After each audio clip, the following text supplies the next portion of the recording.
বিসমিল্লাহির রহমানির রহিম। প্রিয় এলাকাবাসী, আসসালামু আলাইকুম।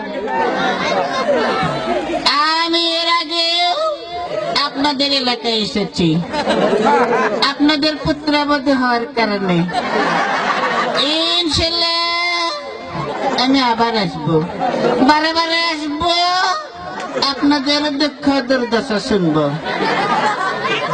আপনারা জানেন জিয়া রহমান এই বগুড়ায় জন্মগ্রহণ করেছে। আমি বলতে চাই যে বগুড়ায় জিয়া রহমান জন্ম নিয়েছে, সেই বগুড়ায় আওয়ামী লীগের জায়গা হবে না, হবে না, হবে না। ইনশাআল্লাহ আন্দোলন করে এই আওয়ামী লীগকে বাংলাদেশ থেকে বের করে দেওয়া হবে। আপনারা সবাই আমার স্বামী শহীদ প্রেসিডেন্ট জিয়াউর রহমানকে চেনেন। জিয়াউর রহমান আপনাদেরকে বাস দিয়েছিল ঘর বাড়ি করার জন্য। ইনশাআল্লাহ বিএনপি সরকার ক্ষমতায় গেলে একটি নয়, দুইটি নয়, তিনটি করে বাস দেওয়া হবে ইনশাআল্লাহ। আপনারা জানেন এইখানে এই পাশে একটা পুকুর রয়েছে।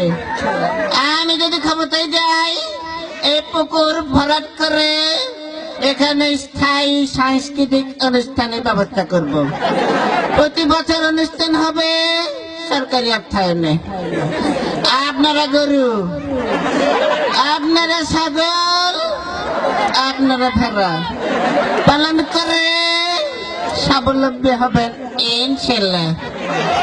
সবাইকে ধন্যবাদ দিয়ে আমি বলতে চাই, এই এলাকার কৃতি সন্তান খোকা, এই খোকাকে আপনারা ভোট দিয়ে বারে বারে জয়যুক্ত করে আমার হাতকে শক্তিশালী করবেন ইনশাআল্লাহ।